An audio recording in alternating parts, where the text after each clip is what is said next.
Let both sides seek to invoke the wonders of science instead of its terrors. Together, let us explore the stars, conquer the deserts, eradicate disease, tap the ocean depth, and encourage the arts and commerce. Let both sides unite to heed in all corners of the earth the command of Isaiah to undo the heavy burdens and let the oppressed go free. And if a beachhead of cooperation may push back the jungle of suspicion, let both sides join in creating a new endeavor, not a new balance of power, but a new world of law, where the strong are just and the weak secure and the peace preserved. All this will not be finished in the first 100 days, nor will it be finished in the first 1,000 days, nor in the life of this administration, nor even perhaps in our lifetime on this planet. But let us begin.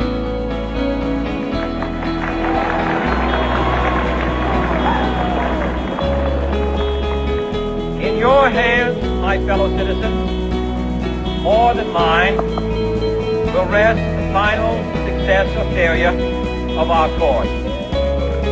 Since this country was founded, each generation of Americans has been summoned to give testimony to its national loyalty.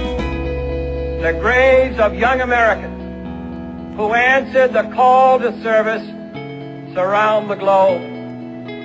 Now the trumpet summons us again, not as a call to bear arms, though arms we need, not as a call to battle, though in battle we are, but a call to bear the burden of a long twilight struggle, year in and year out, rejoicing in hope, patient in tribulation, a struggle against the common enemies of man, tyranny, poverty, disease, and war itself.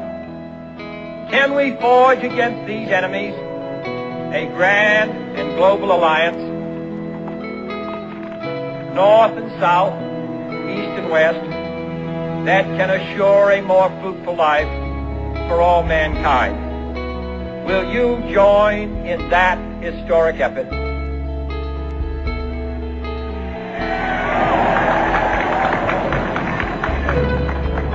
In the long history of the world, only a few generations have been granted the role of defending freedom in its hour of maximum danger. I do not shrink from this responsibility. I welcome it.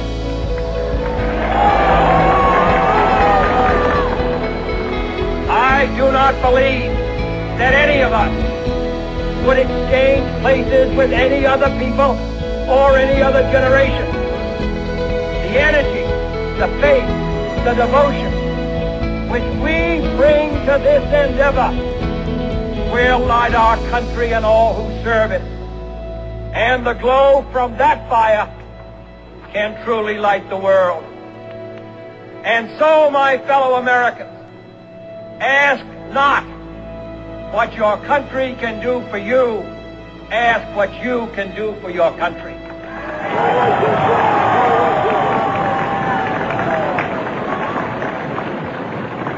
My fellow citizens of the world, ask not what America will do for you, but what together we can do for the freedom of man.